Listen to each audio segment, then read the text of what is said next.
अस्सलाम वालेकुम स्टूडेंट्स आज की वीडियो में हम लाइव प्रोसेसेस से रिलेटेड मोस्ट इम्पॉर्टेंट क्वेश्चंस को डिस्कस करेंगे और ये क्वेश्चंस काफ़ी दफ़ा बोर्ड एग्ज़ाम्स में रिपीट भी हुए हैं। तो सबसे पहला क्वेश्चन हमारे पास फोटोसिंथेसिस से रिलेटेड है। इसमें फोटोसिंथेसिस की डेफिनेशन पूछ रहा है, वो फोटोसिंथेसिस किस ऑर्गेनेली के अंदर होता है, किस ऑर्गन के अंदर होता है, और फोटोसिंथेसिस की बैलेंस्ड इक्वेशन हमने लिखनी है। तो फोटोसिंथेसिस एक ऐसा प्रोसेस होता है जिसमें प्लांट्स अपनी फूड बनाते हैं, यानी ग्लूकोज को बनाते हैं by using carbon dioxide and water. यानी इन दोनों को जोड़ के प्लांट्स अपनी फूड बनाते हैं in the presence of sunlight and chlorophyll. Chlorophyll एक पिगमेंट होता है जो कि सनलाइट को कैप्चर करता है, और ये क्लोरोफिल मौजूद होता है क्लोरोप्लास्ट ऑर्गेनेली के अंदर। यानी जिन ऑर्गेनेलीज के अंदर फोटोसिंथेसिस का प्रोसेस होता है वो ऑर्गेनेली होती है क्लोरोप्लास्ट, और ये प्लांट्स के सेल्स के अंदर ये ऑर्गेनेली मौजूद होती है। और प्लांट के कौन से सेल्स के अंदर? ज़्यादातर मीज़ोफिल सेल्स के अंदर। आपको पता है ये मीज़ोफिल सेल्स कहाँ पे मौजूद होते हैं? लीव्स के अंदर। तो लीफ एक आर्गन है, उस आर्गन के अंदर ये मीज़ोफिल सेल्स होते हैं, उन मीज़ोफिल सेल्स के अंदर ये क्लोरोप्लास्ट ऑर्गेनेली मौजूद होती है। तो जिस आर्गन के अंदर फोटोसिंथेसिस का प्रोसेस होता है वो आर्गन होते हैं लीव्स। तो फोटोसिंथेसिस के अंदर एक ग्लूकोज का मॉलिक्यूल बनाने के लिए, अगर हम इसकी बैलेंस्ड इक्वेशन देखें तो एक ग्लूकोज का मॉलिक्यूल बनाने के लिए 6 कार्बन डाइऑक्साइड के मॉलिक्यूल, 12 वाटर के मॉलिक्यूल मिलते हैं और एक ग्लूकोज का मॉलिक्यूल बनता है। अच्छा, यहाँ पे ये जो एरो है, इस एरो के ऊपर आपने सनलाइट को भी मेंशन करना है और इसके ऊपर क्लोरोफिल को भी मेंशन करना है, जो कि मैंने यहाँ पे मेंशन नहीं किया। तो एरो के ऊपर आप ऊपर क्लोरोफिल लिखते हैं और नीचे सनलाइट लिखते हैं। इसके बाद फोटोसिंथेसिस के प्रोसेस के अंदर 6 वाटर के मॉलिक्यूल रिलीज़ होते हैं और 6 ऑक्सीजन भी रिलीज़ होती हैं। अभी नेक्स्ट, ये जो ऑक्सीजन रिलीज़ होती है फोटोसिंथेसिस के प्रोसेस के अंदर, इस ऑक्सीजन का सोर्स क्या होता है? तो इस ऑक्सीजन का सोर्स होता है वाटर। वाटर की स्प्लिटिंग से हाइड्रोजन आयंस और हाफ ऑक्सीजन रिलीज़ होती है। वो हाइड्रोजन आयंस तो यूज़ हो जाते हैं फोटोसिंथेसिस के प्रोसेस के अंदर, जबकि जो हाफ ऑक्सीजन एक वाटर के मॉलिक्यूल से रिलीज़ होती है वो दूसरी हाफ ऑक्सीजन के साथ मिलती है और O2 बनता है, और ये O2 फिर बाहर रिलीज़ हो जाता है। अच्छा, इसके बाद नेक्स्ट क्वेश्चन आपने बताना है कि एक एक्सपेरिमेंट डिज़ाइन करना है जिसमें आपने ये बताना है कि कार्बन डाइऑक्साइड एसेंशियल है फोटोसिंथेसिस के प्रोसेस के लिए। तो सबसे पहले आपको पता होना चाहिए फोटोसिंथेसिस के अंदर क्या बनता है। ग्लूकोज बनता है, उस ग्लूकोज को फिर फर्दर आगे प्लांट कुछ ग्लूकोज को एनर्जी के लिए भी इस्तेमाल कर लेते हैं और कुछ ग्लूकोज को स्टार्च की फॉर्म में स्टोर कर लेते हैं। ठीक है, पहले वो स्टार्च लीव्स के अंदर बनता है, यानी कुछ अमाउंट में स्टार्च लीव्स के अंदर बनता है, और कुछ अमाउंट में ये जो ग्लूकोज होता है इसे प्लांट अपने दूसरे सेल्स तक ट्रांसपोर्ट करते हैं, यानी स्टेम तक और रूट्स तक ट्रांसपोर्ट करते हैं, जहाँ पे उसे स्टोर किया जाता है। तो अच्छा, सबसे पहले इस एक्सपेरिमेंट के अंदर क्या किया जाता है कि कुछ पॉटेड प्लांट्स थे, यानी कुछ गमले थे, उनके अंदर प्लांट्स लगे हुए थे, उनको डार्क यानी अंधेरे में रखा फॉर 48 आवर्स। 48 आवर्स तक उन्हें डार्क में इस वजह से रखा कि उनके जो लीव्स हैं या उनकी बॉडी के अंदर जो स्टार्च स्टोर है वो सारा का सारा स्टार्च यूज़ हो जाए। ठीक है, वो स्टार्च ख़त्म हो जाए। तो इसके बाद फिर हमने क्या किया कि जब वो डी स्टार्च हो गए, उनके लीव्स, प्लांट के लीव्स या फिर पूरा प्लांट डी स्टार्च हो गया, उसके अंदर जो स्टार्च स्टोर था वो यूज़ हो गया, तो फिर उसके जो लीव्स थे उन लीव्स के कुछ पार्ट को कवर कर दिया, यानी ये शुरू के कुछ पार्ट को कवर कर दिया किससे? KOH से, KOH के सोल्यूशन से। KOH का ये जो जार था, उस जार के अंदर ये KOH मौजूद था। अब ये KOH जो है वो कार्बन डाइऑक्साइड को एब्जॉर्ब कर लेता है। तो यानी लीफ के कुछ पार्ट को KOH के जार से हमने कवर कर दिया, और बाकी ये जो पार्ट है इसको कवर नहीं किया। अब इसकी रीज़न क्या थी? इसकी रीज़न ये थी कि इस पार्ट के अंदर KOH होने की वजह से कार्बन डाइऑक्साइड इस पार्ट तक नहीं पहुंच पाती, जबकि ये जो पिछला पार्ट है लीफ का, यहाँ पे कार्बन डाइऑक्साइड आसानी से पहुंच जाती है, यानी ये पार्ट कार्बन डाइऑक्साइड को एब्जॉर्ब कर पाएगा और अगला पार्ट कार्बन डाइऑक्साइड को एब्जॉर्ब नहीं कर पाएगा। इसके बाद फिर इन लीव्स को जिनके आधे पार्ट के ऊपर ये KOH का जार लगा हुआ था, इनको फिर एक्सपोज किया सनलाइट के अंदर 6 हॉर्स फॉर 6 हॉर्स। देन उस प्लांट को, उन पोटेड प्लांट्स को 6 हॉर्स के लिए रखा कहाँ पे? लाइट के अंदर। यानी जब लाइट के अंदर रखा तो फोटोसिंथेसिस का प्रोसेस शुरू हो गया। कार्बन डाइऑक्साइड प्लांट ने इन्वायरमेंट से ली, इसके अलावा पानी को जो ज़मीन थी वहाँ से लिया, और फिर उनको जोड़ के फोटोसिंथेसिस का प्रोसेस परफॉर्म करना शुरू कर दिया। इसके बाद उन 6 घंटों के बाद जब हमने लीव्स को टेस्ट किया यूजिंग आयोडीन, तो इस आयोडीन को यूज़ किया जाता है स्टार्च के टेस्ट के लिए। तो उन लीव्स में से इन लीव्स को जब हमने आयोडीन टेस्ट करके देखा तो जो कवर्ड पार्ट थे, यानी ये जो कवर्ड पार्ट थे जिनके अंदर कार्बन डाइऑक्साइड नहीं जा पाई, वो कलरलेस रहे। कलरलेस क्यों रहे? क्योंकि यहाँ पर स्टार्च बना ही नहीं, यानी यहाँ पर फोटोसिंथेसिस का प्रोसेस हुआ ही नहीं, क्योंकि यहाँ पे कार्बन डाइऑक्साइड नहीं पहुंच पाई इस KOH की मौजूदगी की वजह से। इसके पास जो एक्सपोज्ड पार्ट्स थे, जो एक्सपोज्ड पार्ट यानी ये वाले जो पार्ट्स थे वो ब्लू ब्लैक हो गए। वो ब्लू ब्लैक क्यों हुए? क्योंकि यहाँ पे फोटोसिंथेसिस का प्रोसेस हुआ और यहाँ पे स्टार्च बना, इस वजह से ये ब्लू ब्लैक हो गए। ठीक है, यानी कार्बन डाइऑक्साइड इन्होंने एब्जॉर्ब की तो यहाँ पे फोटोसिंथेसिस का प्रोसेस हुआ। तो ये जो कवर्ड पार्ट था यहाँ पे कार्बन डाइऑक्साइड नहीं जा पाई तो यहाँ पे फोटोसिंथेसिस का प्रोसेस नहीं हुआ। तो इससे ये साबित हुआ कि कार्बन डाइऑक्साइड एसेंशियल है फोटोसिंथेसिस के प्रोसेस के लिए। ठीक है, तो ये मैंने यहाँ पे शॉर्ट फॉर्म में इस एक्सपेरिमेंट को मेंशन किया है। तो आप इस तरह से शॉर्ट फॉर्म में भी उसे मेंशन कर सकते हैं, तो थोड़ी बहुत डिटेल भी आप इसमें ऐड कर सकते हैं फर्दर। भाई ये जो आयोडीन टेस्ट है इसको प्रॉपरली कैसे किया जाता है। ठीक है, तो मैंने तो यहाँ पे शॉर्ट फॉर्म में 4 पॉइंट्स लिखे हैं कि आयोडीन टेस्ट को यूज़ करते हुए हमने उन लीव्स को टेस्ट किया तो कुछ पार्ट जो है वो कलरलेस रह गए और कुछ जो पार्ट हैं वो ब्लू ब्लैक फॉर्म में टर्न हो गए। वो ब्लू ब्लैक इस वजह से टर्न हुए क्योंकि वहाँ पे स्टार्च बना था। अच्छा, इसके बाद name the enzyme in saliva and the gland producing it, explain it's action with an activity. एक एक्टिविटी की मदद से हमने इसका एक बताना है कि ये एंजाइम काम कैसे करता है। तो सलाइवरी अमाइलेज एक एंजाइम है जो कि हमारे सलाइवा के अंदर मौजूद होता है और ये सलाइवा हमारे मुंह के अंदर रिलीज़ होता है सलाइवरी ग्लैंड से। तो सलाइवरी ग्लैंड्स, कुछ पेयर ऑफ ग्लैंड्स होते हैं हमारे मुंह के अंदर जिनसे सलाइवा रिलीज़ होता है। उस सलाइवा के अंदर सलाइवरी अमाइलेज होता है।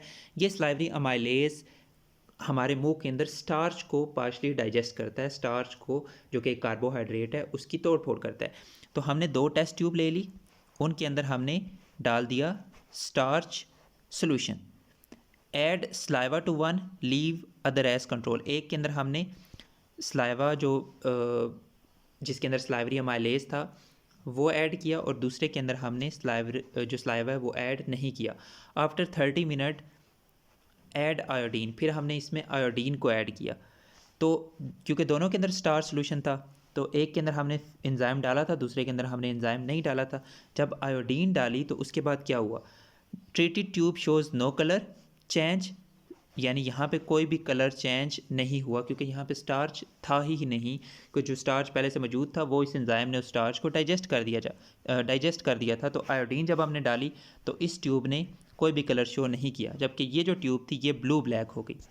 ये ट्यूब ब्लू ब्लैक क्यों हो गई? क्योंकि यहाँ पे हमने एंजाइम नहीं डाला था। जब एंजाइम नहीं डाला तो वो स्टार्च उसी तरह मौजूद था। और आपको पता है जब हम आयोडीन टेस्ट करते हैं तो जो स्टार्च होता है वो आयोडीन के साथ ब्लू ब्लैक कलर देता है। तो यहाँ पे स्टार्च की मौजूदगी की वजह से जो कलर हुआ वो कौन सा था? Blue black. इसके बाद नेक्स्ट क्वेश्चन है nutrition type in amoeba and it food intake and digestion. हमने बताना है कि अमेबा के अंदर कौन सी टाइप ऑफ न्यूट्रिशन होती है और फूड इनटेक और डाइजेशन अमेबा के अंदर किस तरह से होती है। फूड टाइप होती है होलोजोइक, यानी जो मोड ऑफ न्यूट्रिशन होता है अमेबा के अंदर वो होलोजोइक मोड ऑफ न्यूट्रिशन होता है। अमेबा आपको पता है इसके अंदर इस तरह से सूडोपोडिया मौजूद होते हैं, ये सूडोपोडिया हैं। इन सूडोपोडिया की मदद से वो फूड को इनगल्फ करती हैं। सूडोपोडिया की मदद से अमेबा फूड को इनगल्फ करती है और फिर फूड वैक्यूल की फॉर्म में वो फूड अमेबा के अंदर एंटर हो जाती है। Forms food vacuole for digestion, फिर ये फूड वैक्यूल बन जाता है अमेबा के साइटोप्लाज्म के अंदर।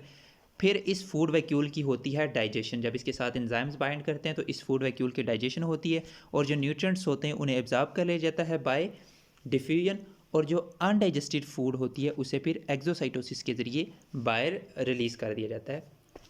अच्छा, इसके बाद नेक्स्ट है रोल ऑफ। ये कुछ चीज़ें मेंशन हैं, इनका रोल आपने बताना है। HCl का रोल होता है ये एसिडिक मीडियम प्रोवाइड करता है पेप्सिन एंजाइम के लिए। ठीक है, तो पेप्सिन इनएक्टिव फॉर्म में रिलीज़ होता है। इस पेप्सिन को एक्टिवेट करने के लिए HCl हमारे स्टमक के अंदर रिलीज़ होता है और ना सिर्फ ये पेप्सिन को एक्टिवेट करता है बल्कि इसके साथ साथ HCl हमारे स्टमक के अंदर जो फूड होती है उस फूड को डिटॉक्सिफाई भी करता है। इसके बाद नेक्स्ट विलाय छोटे छोटे इस तरह से फिंगर लाइक प्रोजेक्शंस होती हैं जो कि हमारे स्मॉल इंटेस्टाइन के अंदर मौजूद होती हैं। ये विलाय न्यूट्रिएंट्स को एब्जॉर्ब करते हैं। Villi increase absorption surface area in small intestine. Small intestine के अंदर इन विलाय की वजह से सरफेस एरिया ज़्यादा से ज़्यादा होता है जिसकी वजह से न्यूट्रिएंट्स ईजिली हमारे ब्लड के अंदर एब्जॉर्ब हो पाते हैं। इसके बाद एनल स्पिंक्टर। ये एनल स्पिंक्टर हमारे एनल पोर या एनस जो होती है वहाँ पे मौजूद होते हैं और इसका काम होता है एक्सक्रीशन को, फीसिस की एक्सक्रीशन को कंट्रोल करना। इसके बाद लाइपेज एक एंजाइम होता है जो कि फैट्स की डाइजेशन करता है, किसमें? फैटी एसिड और ग्लिसरॉल में। इसके बाद म्यूकस हमारे जो एलिमेंट्री कैनाल होती है, जो हमारा डाइजेस्टिव ट्रैक होता है, उसकी इनर लाइनिंग जो कि म्यूकोसा होती है उससे रिलीज़ हो रहा होता है। और इसका मेन काम होता है हमारे स्टमक की अंदरूनी वॉल्स को, हमारे स्मॉल इंटेस्टाइन की अंदरूनी वॉल्स को प्रोटेक्ट करना, और ये ज़्यादातर रिलीज़ होता है हमारे स्टमक की अंदरूनी वॉल से। तो ये जो म्यूकस होता है it protects lining of stomach from HCl। हमारे स्टमक से HCl रिलीज़ होता है और उस HCl से ये म्यूकस हमारे स्टमक के मसल्स को बचाता है। ना सिर्फ हमारे के स्टमक के अंदर म्यूकस रिलीज़ होता है, बल्कि हमारी स्मॉल इंटेस्टाइन की अंदरूनी लेयर से भी कुछ अमाउंट में रिलीज़ हो रहा होता है, और हमारी जो एसोफेगस होती है उसकी भी अंदरूनी लेयर से कुछ अमाउंट में ये म्यूकस रिलीज़ हो रहा होता है। इसके बाद नेक्स्ट है बाइल जूस। बाइल जूस जो कि हमारे लिवर से रिलीज़ होता है, इसका काम होता है फ़ैट्स को एमल्सीफाई करना, यानी फ़ैट्स, बड़े जो फ़ैट पीसीज होते हैं उन्हें छोटे छोटे फ़ैट ड्रॉपलेट्स में कन्वर्ट करता है, ताकि उनको ईजीली हमारे ब्लड के अंदर एब्जॉर्ब किया जाए और उनकी ईजीली डाइजेशन हो सके। इसके बाद ट्रिप्सन एक एंजाइम होता है जो कि रिलीज़ होता है हमारे पेंक्रियाज से, और इसका काम होता है प्रोटीन्स को छोटे छोटे पार्ट्स में यानी पेप्टाइड्स में तोड़ना। इसके बाद नेक्स्ट क्वेश्चन है absorption in small intestine. Small intestine के अंदर जो एब्जॉर्प्शन होती है वो आप पहले पढ़ चुके हैं, छोटे छोटे फिंगर लाइक प्रोजेक्शंस की मदद से होती है, जिन्हें कहते हैं हम विलाई। इन विलाई के अंदर ब्लड कैपिलरीज भी मौजूद होती हैं और लेक्टील भी मौजूद होती है। ये लेक्टील बेसिकली एक वेसल है जो कि हमारे लिम्फेटिक सिस्टम का हिस्सा है। ये एक ट्यूब है जो कि हमारे लिम्फेटिक सिस्टम का हिस्सा है। तो ब्लड कैपिलरीज की मदद से सारे के सारे जो वाटर है, न्यूट्रिएंट्स है, उन्हें एब्जॉर्ब कर लिया जाता है, जबकि ये जो लेक्टील है इसकी मदद से फैट्स वगैरह को एब्जॉर्ब किया जाता है।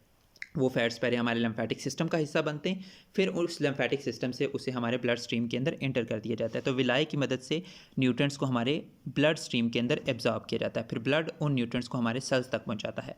इसके बाद नेक्स्ट रीजंस पूछी गई हैं। Muscles cramp during running. जब हम रनिंग करते हैं तो बाज़ दफ़ा मसल्स के अंदर क्रैम्प्स पड़ते हैं, या आफ्टर हैवी एक्सरसाइज बाज़ दफ़ा ऐसा होता है कि हम शुरू में एक्सरसाइज करना शुरू करें तो कुछ दिन तक हमारे जो मसल्स होते हैं उनमें पेन रहता है। वो किस वजह से रहता है? लैक्टिक एसिड बिल्ड अप होने की वजह से, क्योंकि जब हम हैवी वर्क करते हैं तो हमारे अंदर बाज़ दफ़ा एनारोबिक रिस्पिरेशन हमारे मसल्स के अंदर शुरू होती है। तो उस एनारोबिक रिस्पिरेशन के होने की वजह से लैक्टिक एसिड बनता है जो कि हमारे मसल्स के अंदर बिल्डअप हो जाता है, जिसकी वजह से हमें मसल्स के अंदर क्रैम्प्स और पेन फील होता है। Lungs maximise gas exchange. Lungs कैसे गैसियस एक्सचेंज को अच्छी तरह से कर पाते हैं? लंग्स के अंदर बहुत सारे एल्वेलाई मौजूद होते हैं जो कि सरफेस एरिया को इंक्रीज़ करते हैं। एल्वेलाई इस तरह से छोटी छोटी थैलियाँ होती हैं हवा की, जिनकी मदद से इजीली ऑक्सीजन हमारे ब्लड के अंदर और ब्लड से कार्बन डाइऑक्साइड इजीली हमारे लंग्स के अंदर एंटर हो पाती है। फास्टर ब्रीथिंग इन इक्वेटिक ऑर्गेनिजम्स के अंदर फास्टर ब्रीथिंग रेट इस वजह से होता है क्योंकि पानी के अंदर जो डिजॉल्व्ड ऑक्सीजन होती है वो लेस होती है, इस वजह से वो ज़्यादा तेज़ी से ब्रीथ करते हैं ताकि ज़्यादा से ज़्यादा ऑक्सीजन को अपनी बॉडी के अंदर लेके जा सकें। इसके अलावा air passage does not collapse. जो हमारी ट्रैकिया होती है, आगे ब्रोंकाई होते हैं, वो कोलैप्स क्यों नहीं करती? क्योंकि उनकी जो वॉल्स होती हैं उनके अंदर मौजूद होती हैं कार्टिलेज की रिंग्स। तो कार्टिलेज रिंग्स इन ट्रैकिया, इस वजह से जो एयरवेज होते हैं वो कोलैप्स नहीं करते। Lime water turns milky. Lime water milky कैसे होता है? जो एक्सेल्ड कार्बन डाइऑक्साइड होती है, जो कार्बन डाइऑक्साइड हम बाहर निकालते हैं, अगर हम उसे रिएक्ट करवाएं लाइम वाटर के साथ तो वो CaCO3 बनाता है, कैल्शियम कार्बोनेट, और इस कैल्शियम कार्बोनेट का जो कलर होता है वो मिल्की होता है। तो ये मिल्की टाइप होता है। तो अगर हम इस लाइम वाटर को कार्बन डाइऑक्साइड के साथ रिएक्ट करवाएं तो CaCO3 बनता है जो कि मिल्की टाइप होता है। इसके बाद why do ventricles have thicker walls than atria. आपको पता है हमारे हार्ट के अंदर 4 चैम्बर्स होते हैं, ऊपर वाले 2 होते हैं atrium, right and left atrium, और नीचे वाले 2 होते हैं ventricles, right and left ventricle. ये दोनों वेंट्रिकल्स थिक इस वजह से होते हैं क्योंकि इन्होंने ब्लड को पंप करना होता है। राइट ने तो हमारे लंग्स की तरफ पंप करना होता है और लेफ्ट ने पूरी बॉडी की तरफ ब्लड को पंप करना होता है। तो ventricles pump blood to lungs and body, यानी हायर प्रेशर इनको क्रिएट करना पड़ता है, जिसकी वजह से इनके वॉल्स जो हैं वो थिक होती हैं। जबकि आर्ट्रिया होते हैं ऊपर वाले 2 चैम्बर, वो सिर्फ ब्लड को रिसीव करते हैं, इस वजह से उनकी जो वॉल्स होती हैं वो थोड़ी थिन होती हैं। Circulation in aquatic and terrestrial vertebrates. Fish के अंदर आपने बताना है कौन सी टाइप की सर्कुलेशन होती है? Single circulation. यानी सिंगल सर्कुलेशन का मतलब यह है कि ब्लड पूरी बॉडी की तरफ गुजरने से पहले हार्ट से एक ही दफ़ा गुजरता है। यानी इसके जो फिशेज होती हैं उनके अंदर 2 ही चैम्बर होते हैं, एक आर्ट्रियम एक वेंट्रिकल। यानी ब्लड पूरी बॉडी से आता है, पहले आर्ट्रियम के अंदर आता है, फिर वेंट्रिकल के अंदर, और फिर पूरी बॉडी को ट्रांसपोर्ट कर दिया जाता है। फिर पूरी बॉडी को नहीं, फिर इसको भेजा जाता है गिल्स की तरफ फॉर ऑक्सीजनेशन, ऑक्सीजन ऐड करने के लिए, और फिर उसको पूरी बॉडी की तरफ ट्रांसपोर्ट कर दिया जाता है। जबकि जो टेरेस्ट्रियल वर्टिब्रेट्स होते हैं उनके अंदर डबल सर्कुलेशन होता है। डबल सर्कुलेशन का मतलब ये है कि ब्लड एक अपना कंप्लीट साइकिल ब्लड पूरी बॉडी की तरफ मूव करने से पहले हार्ट के अंदर से 2 दफ़ा होकर गुजरता है। इसका क्या मतलब है? इसका मतलब मैं आपको बता देता हूँ एक दफ़ा।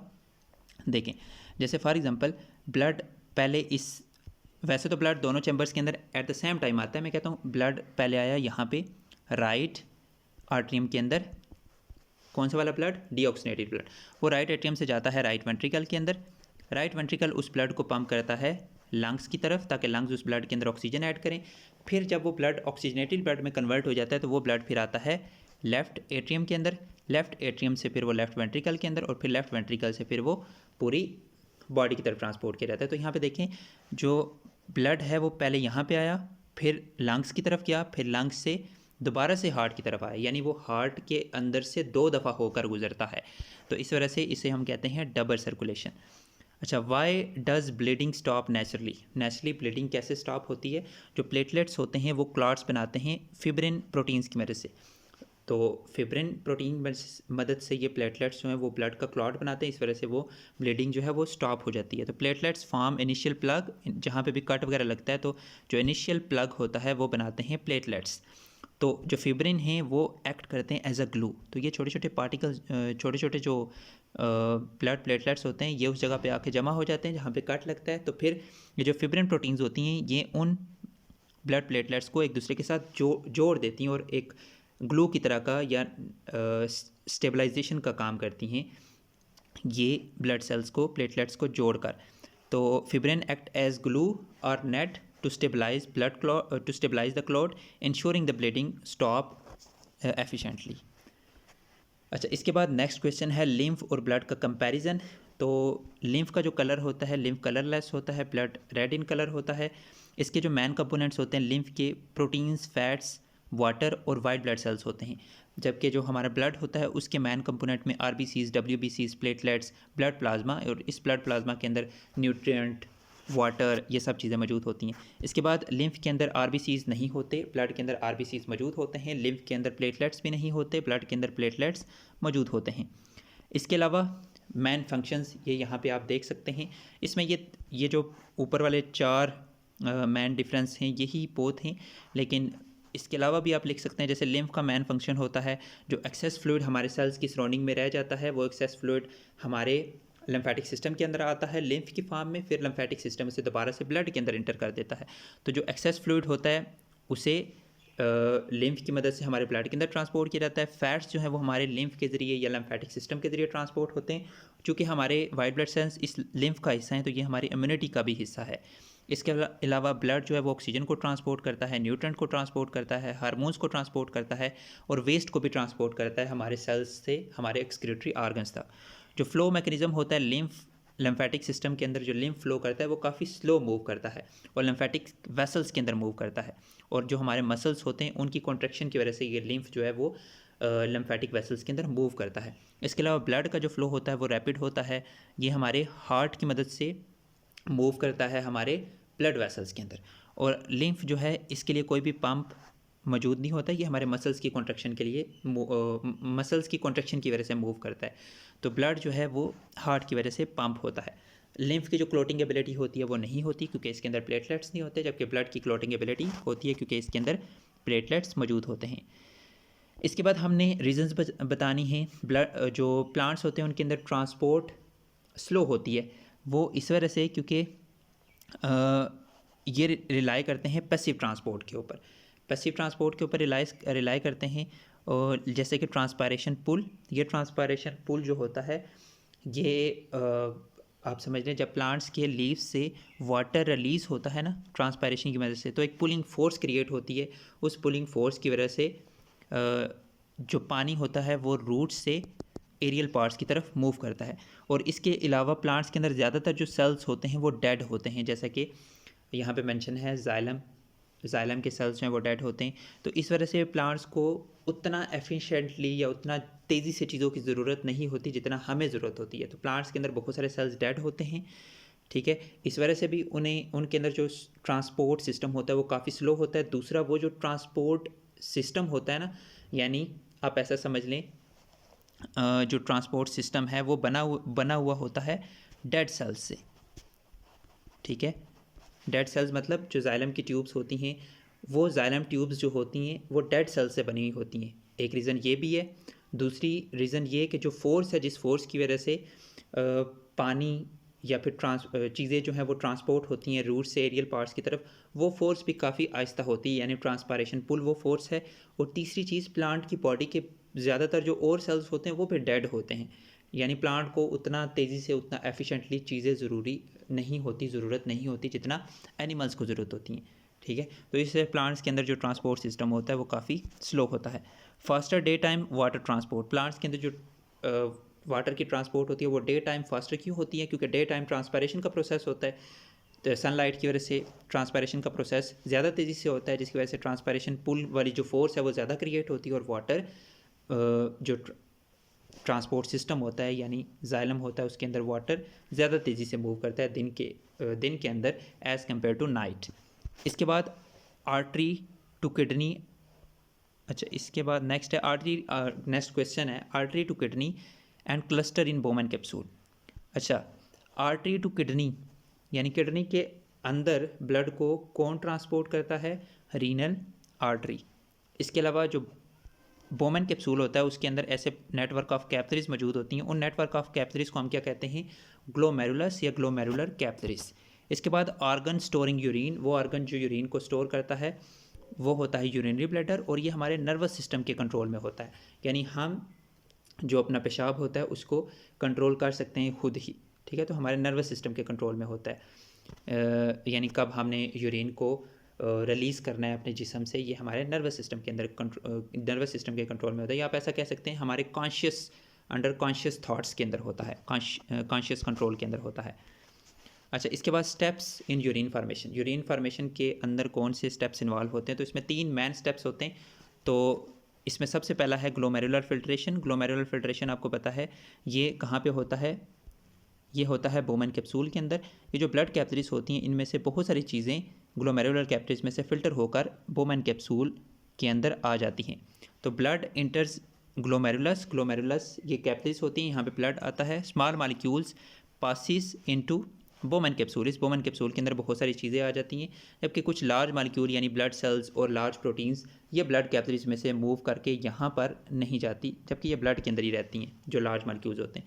इसके बाद नेक्स्ट होता है सिलेक्टिव रीअब्जॉर्प्शन। इस सिलेक्टिव रीअब्जॉर्प्शन के अंदर मैक्सिमम चीज़ों को ब्लड के अंदर दोबारा से रीअब्जॉर्ब कर लिया जाता है। तो नेफ्रॉन का जो नेक्स्ट वाले पार्ट होते हैं ना, ये प्रॉक्सिमल कन्वोलेटेड ट्यूब्यूल, फिर इसके अलावा ये लूप ऑफ हेनले, फिर ये डिस्टल कन्वोलेटेड ट्यूब्यूल, इन पार्ट्स से बहुत सारी चीज़ों को ब्लड के अंदर दोबारा से रीअब्जॉर्ब कर लिया जाता है। तो in selective reabsorption essential nutrients are reabsorbed in the renal tubule. इन रीनल ट्यूब्यूल में से एसेंशियल न्यूट्रिएंट्स को दोबारा से ब्लड के अंदर रीअब्जॉर्ब कर लिया जाता है। और थर्ड स्टेप होता है ट्यूबुलर सिक्रेशन। इस ट्यूबुलर सिक्रेशन के अंदर क्या होता है कि कुछ जो ब्लड कैपिलरीज इन ट्यूब्यूल वाले पार्ट के पास मौजूद होती हैं, ये ट्यूब्यूल वाला पार्ट और ये ट्यूब्यूल वाला पार्ट, उस ब्लड में से डायरेक्टली हाइड्रोजन आयंस और पोटाशियम आयंस को रिलीज़ किया जाता है इन ट्यूब्यूल्स वाले पार्ट के अंदर, ठीक है, ताकि ब्लड की पीएच को मेंटेन किया जाए। तो waste like H positive and K positive ions and drugs are actively secreted into renal tubules. Renal tubule के अंदर ब्लड में से इन चीज़ों को डायरेक्टली रिलीज़ किया जाता है ताकि ब्लड की पीएच को मेंटेन किया जाए। अच्छा, इसके बाद नेक्स्ट क्वेश्चन है reabsorption site and factors influencing it. तो हमारे नेफ्रॉन के अंदर जहाँ से वाटर को, साल्ट्स को दोबारा से ब्लड के अंदर रीअब्जॉर्ब किया जाता है वो होती हैं प्रॉक्सिमल कन्वोलेटेड ट्यूब्यूल, जो कि बिल्कुल बोमन कैप्सूल के साथ जुड़ी होती है, loop of Henle, distal convoluted tubule और कलेक्टिंग डक्ट। इनमें से वाटर और डिफरेंट न्यूट्रिएंट्स को दोबारा से ब्लड के अंदर रीअब्जॉर्ब किया जाता है, या फिर आप कह सकते हैं डिफरेंट आयंस को दोबारा से ब्लड के अंदर रीअब्जॉर्ब किया जाता है। 90% चीज़ों को प्रॉक्सिमल कन्वोलेटेड ट्यूब्यूल से ब्लड के अंदर दोबारा से रीअब्जॉर्ब किया जाता है। लूप ऑफ हेनले से वाटर और साल्ट्स को रीअब्जॉर्ब करवाया जाता है। डिस्टिल कन्वोलेटेड ट्यूब्यूल और कलेक्टिंग डक्ट से दोबारा से वाटर को ब्लड के अंदर रीअब्जॉर्ब करवाया जाता है। अब वो कौन से फैक्टर्स होते हैं जो कि इस रीअब्जॉर्प्शन को, वाटर की रीअब्जॉर्प्शन को अफेक्ट करते हैं? तो पहला फैक्टर है वाटर, यानी हमारे ब्लड के अंदर अगर वाटर की कमी होगी, अगर हम डिहाइड्रेटेड होंगे तो हमारी यूरिन में से ज़्यादा वाटर को हमारे ब्लड के अंदर दोबारा से रीअब्जॉर्ब करवाया जाता है। और ये प्रोसेस अंडर हार्मोनल कंट्रोल होता है, यानी ADH और एल्डोस्टेरोन ये वो हार्मोन होते हैं जिनकी मदद से वाटर को रीअब्जॉर्ब करवाया जाता है। तो एक इन हार्मोन की मौजूदगी और दूसरी वाटर की कंसंट्रेशन। ये वो मेन फैक्टर्स हैं जिनकी वजह से जो वाटर की रीअब्जॉर्प्शन होती है वो इफ़ेक्ट होती है, वो मुतासर होती है, या ये दोनों वाटर की रीअब्जॉर्प्शन को कंट्रोल करते हैं। अच्छा, इसके बाद नेक्स्ट है किडनीज फिल्ट्रेशन यूनिट। किडनीज का जो फिल्ट्रेशन यूनिट होते हैं वो नेफ्रॉन होते हैं। उनके मेन पार्ट हैं ग्लोमेरुलस, बोमेन कैप्सूल और ट्यूब्यूल्स। ठीक है, नेफ्रॉन का इस तरह का स्ट्रक्चर होता है, ये बोमेन कैप्सूल, इसके अंदर ग्लोमेरुलर कैपिलरीज मौजूद होती हैं, फिर प्रॉक्सिमल कन्वलेटेड ट्यूब्यूल, फिर लूप ऑफ हेनले, फिर डिस्टल कन्वलेटेड ट्यूब्यूल, और ये डिस्टल कन्वलेटेड ट्यूब्यूल ओपन होती हैं कलेक्टिंग डक्ट के अंदर। अच्छा, इसके बाद एक्सक्रीशन इन लीव्स। लीव्स के अंदर एक्सक्रीशन होती है स्टोमेटा की मदद से। ये स्टोमेटा ऑक्सीजन और कार्बन डाइऑक्साइड को रिलीज़ करते हैं। आपको पता है दिन के टाइम प्लांट्स ऑक्सीजन को स्टोमेटा की मदद से बाहर रिलीज़ करते हैं, और रात के टाइम जो कि सिर्फ रिस्पायरेशन का प्रोसेस होता है, तो रात को प्लांट कार्बन डाइऑक्साइड को बाहर रिलीज़ करते हैं। इसके अलावा भी इसके अलावा जब लीव्स जो होते हैं, आपको पता है ख़ज़ां के मौसम के अंदर प्लांट्स अपने पुराने लीव्स को शेड करते हैं, तो उन लीव्स को शेड करने के साथ साथ उन लीव्स के अंदर वो मुख्तलिफ वेस्ट को भी स्टोर कर लेते हैं, ताकि लीव्स को भी शेड करेंगे और साथ साथ अपने वेस्ट से भी वो छुटकारा पा लेते हैं। ठीक है, तो शेडिंग ओल्ड लीव्स, उन ओल्ड लीव्स के अंदर भी वो वेस्ट को स्टोर कर लेते हैं ताकि उस वेस्ट से भी वो छुटकारा हासिल कर सकें। तो ये दो मेन चीज़ें मेंशन की हैं लीव्स के अंदर, या लीव्स की मदद से एक्सक्रीशन किस तरह से होती है। इसके बाद नेक्स्ट है why do herbivores have longer intestine than carnivores. Herbivores के अंदर लॉन्गर इंटेस्टाइन क्यों होती हैं? क्योंकि हर्बीवोर्स सेलुलोज यानी घास वगैरह खाते हैं, और उस घास के अंदर सेलुलोज होता है, और इस सेलुलोज को डाइजेस्ट करने के लिए काफ़ी टाइम लेना पड़ता है, या ये सेलुलोज डाइजेस्ट होने के लिए काफ़ी टाइम लेता है। तो इस वजह से जो हर्बीवोर्स होते हैं यानी जो घास वगैरह खाते हैं, उनके अंदर जो इंटेस्टाइन्स होती हैं वो बड़ी होती हैं, लॉन्ग होती हैं। इसके बाद why we need chambers in heart. हम हार्ट के अंदर, हाँ, या हमारे हार्ट के अंदर चैम्बर्स क्यों होते हैं? चैम्बर्स इन हार्ट जैसे आर्टरी और वेंटिकल्स हैं, ये प्रिवेंट करते हैं ऑक्सीजनेटेड और डीऑक्सीजनेटेड ब्लड को मिक्स होने से, और इस सेपरेशन की वजह से जो एफिशिएंटली ऑक्सीजन जो है वो ट्रांसपोर्ट होती है हमारे बॉडी सेल्स की तरफ। ठीक है, तो मेन रीज़न कि हमारे हार्ट के जो चैम्बर्स है वो एक दूसरे से सेपरेट होते हैं। ठीक है, वो क्यों होते हैं? ताकि हमारा ऑक्सीजनेटेड और डीऑक्सीजनेटेड ब्लड मिक्स ना हो और हमारे सेल्स की तरफ प्योरली ऑक्सीजनेटेड ब्लड जा सके। अच्छा, इसके बाद नेक्स्ट है डिफरेंशिएट बिटवीन ब्रीथिंग और रिस्पायरेशन। इन दोनों के दरमियान हमने डिफरेंस करना है। ब्रीथिंग एक फिजिकल प्रोसेस है, जबकि रिस्पायरेशन एक बायोकेमिकल प्रोसेस है। रिस्पायरेशन के अंदर एटीपी रिलीज होती है, जबकि ब्रीथिंग के अंदर एटीपी यूज़ होती है। ब्रीथिंग हमारे लंग्स के अंदर होता है, जबकि रिस्पायरेशन हमारे सेल्स के अंदर होता है। ब्रीथिंग के अंदर गैशियस एक्सचेंज होता है ऑक्सीजन और कार्बन डाइऑक्साइड का, जबकि रिस्पायरेशन के अंदर फूड की ऑक्सीडेशन रिडक्शन होती है, यानी फूड की तोड़ फोड़ होती है बाय ऑक्सीडेशन रिडक्शन रिएक्शंस। इसके बाद नेक्स्ट कंपेयर करना है आर्टरीज, वैन्स और कैपिलरीज को। आर्टरीज जो हैं वो ब्लड को हार्ट से अवे लेकर जाती हैं, दिल से दूर लेके जाती हैं, और वैन्स हार्ट की तरफ ब्लड को लेके आती हैं। कैपिलरीज जो हैं वो आर्टरीज और वैन्स को लिंक करती हैं। आर्टरीज के जो मसल्स होते हैं वो थिक होते हैं, वैन्स के मसल्स थिन होते हैं, जबकि कैपिलरीज के अंदर मसल्स नहीं होते। आर्टरीज के अंदर ब्लड का प्रेशर हाई होता है, वैन्स के अंदर ब्लड का प्रेशर लो होता है एज़ कम्पेयर टू आर्टरीज, और कैपिलरीज के अंदर ब्लड का प्रेशर बहुत ज़्यादा लो होता है। आर्टरीज जो है वो ऑक्सीजनेटेड ब्लड को हार्ट से दूर लेके जाती हैं, एक्सेप्ट पल्मोनरी आर्टरी जो कि डीऑक्सीजनेटेड ब्लड को हार्ट से दूर लेके जाती हैं। ठीक है, और इसके अलावा आर्टरीज जो हैं और वैन्स जो है वो डीऑक्सीजनेटेड ब्लड को हार्ट की तरफ लेके आती हैं, एक्सेप्ट पल्मोनरी वैन्स जो कि हमारे लंग्स से ऑक्सीजनेटेड ब्लड को हमारे हार्ट की तरफ लेके आती हैं, और कैपिलरीज की मदद से एक्सचेंज होता है न्यूट्रिएंट्स का, गैसेस का, वेस्ट का। इसके बाद how do fish insects respire. Fishes जो हैं वो गिल्स की मदद से रिस्पायर करती हैं। जो डिज़ोल्व ऑक्सीजन होती है वो गिल्स की मदद से हमारे फिशेस के जो ब्लड होता है उसके अंदर एंटर होती है। तो use gills to extract dissolved oxygen from water. तो माउथ की मदद से फिशेस जो हैं वो वाटर को इनटेक करती हैं, फिर वो वाटर जब गिल से पास होता है तो उसमें से ऑक्सीजन रिमूव होती है, और वो ऑक्सीजन फिर गिल्स रिमूव करके ऐड करते हैं ब्लड के अंदर। तो गिल्स के सराउंडिंग में जो ब्लड कैपिलरीज होती हैं उन ब्लड कैपिलरीज के अंदर ब्लड होता है, तो जब गिल्स में से वाटर गुजर रहा होता है तो ऑक्सीजन उसमें से रिमूव होकर ब्लड के अंदर ऐड हो रही होती है। तो आप ऐसा समझ लें जो गिल्स हैं वो फेफड़ों का काम करते हैं फिशेस के अंदर लंग्स का काम करते हैं। इसके बाद नेक्स्ट जो है यहाँ पे मेंशन है water flows over gills filament. ये जो गिल्स के फिलामेंट्स होते हैं इनमें से वाटर फ्लो करता है where oxygen diffuses into blood. इसके बाद इंसेक्ट के अंदर ट्रैकियल सिस्टम होता है। ट्रैकियल सिस्टम मतलब छोटी छोटी ट्यूब्स होती हैं। कोई भी जो इंसेक्ट्स होता है उसके अंदर इस तरह की ट्यूब्स होती हैं और उन ट्यूब्स की ओपनिंग होती हैं। एक मिनट, ये इस तरह से, ये आप देख लें नीचे, ये समझ लें ओपनिंग्स है, ये ट्रैकियल सिस्टम है। तो इन ट्रैकियल सिस्टम की ये जो ओपनिंग्स होती हैं इन्हें स्पाइरल्स बोला जाता है, स्पाइरिकल्स। तो ये जो स्पाइरिकल्स होती हैं इनमें से डायरेक्टली जो एयर है वो इंटर होती है इन ट्यूब्स के अंदर, इन ट्रैकिया के अंदर, इन ट्यूब्स के अंदर एयर इंटर होती है और ये ट्रैकिया फिर उस एयर को या उस एयर के अंदर जो ऑक्सीजन होती है उस ऑक्सीजन को डायरेक्टली बॉडी टिश्यूज़ तक पहुंचाती हैं। ठीक है, तो जो इंसेक्ट्स होते हैं उनके अंदर कोई सर्कुलेटरी सिस्टम उस तरह से नहीं होता, ठीक है, जिस तरह से हमारे अंदर होता है जो ऑक्सीजन को ट्रांसपोर्ट करता है। तो इनके लिए अलग से ट्रैकियल सिस्टम होता है, ट्यूब्स होती हैं जो डायरेक्टली गैसेस को एनवायरनमेंट से लेती हैं ओपनिंग्स की मदद से, और वो ओपनिंग से जब एयर इंटर होती है तो वो एयर फिर उन ट्यूब्स के अंदर डिस्ट्रीब्यूट होती है और ये ट्यूब्स उस एयर को डायरेक्टली कहाँ तक पहुँचाती हैं, बॉडी सेल्स तक पहुँचाती हैं। अच्छा, इसके बाद बैलेंस्ड इक्वेशन फोटोसिंथेसिस की, इसको हम पहले ऊपर भी डिस्कस कर चुके हैं। नेक्स्ट क्वेश्चन है what are the function of kidneys. Kidneys के फंक्शन क्या होते हैं? नाइट्रोजीनियस वेस्ट यानी यूरिया और यूरिक एसिड को ब्लड में से निकालना, ब्लड की पीएच को मेंटेन करना, ब्लड के अंदर आयंस के बैलेंस को मेंटेन करना और ब्लड के वॉल्यूम को मेंटेन रखना, ब्लड के प्रेशर को भी मेंटेन रखना और ऑस्मोलैरिटी को भी मेंटेन रखना, यानी ब्लड के अंदर वाटर और साल्ट के बैलेंस को भी मेंटेन रखना, और इसके साथ साथ कुछ हार्मोन भी प्रोड्यूस करना जो कि जैसे कि एरिथ्रोपोइटिन। ठीक है, अच्छा, इसके बाद नेक्स्ट है explain anaerobic respiration. Anaerobic respiration आपको पता है इसमें ऑक्सीजन को यूज़ किए बगैर फूड को तोड़ा जाता है। तो एरोबिक और एनारोबिक रिस्पायरेशन दोनों का जो पहला पार्ट होता है वो एक जैसा होता है, यानी ग्लूकोज को पहले स्टेप के अंदर ग्लूकोज को पायरुवेट में तोड़ा जाता है। ठीक है, तो एक तरह की एनारोबिक रिस्पायरेशन जिसे अल्कोहलिक फर्मेंटेशन कहते हैं जो कि यीस्ट के अंदर होती है, और लैक्टिक एसिड फर्मेंटेशन जो कि बैक्टीरिया के अंदर हमारे मसल्स के अंदर होती है, ड्यूरिंग हैवी एक्सरसाइज हमारे मसल्स के अंदर होती है। तो दोनों के अंदर पहला स्टेप एक जैसा है, ग्लूकोज से पायरुवेट बनता है। फिर दूसरे स्टेप के अंदर अल्कोहलिक फर्मेंटेशन के अंदर उस पायरुवेट में से इथेनॉल बनाया जाता है और इस प्रोसेस के अंदर कार्बन डाइऑक्साइड और 2 एटीपीज रिलीज़ होती हैं, यानी अल्कोहलिक फर्मेंटेशन के अंदर CO2 भी रिलीज़ होती है।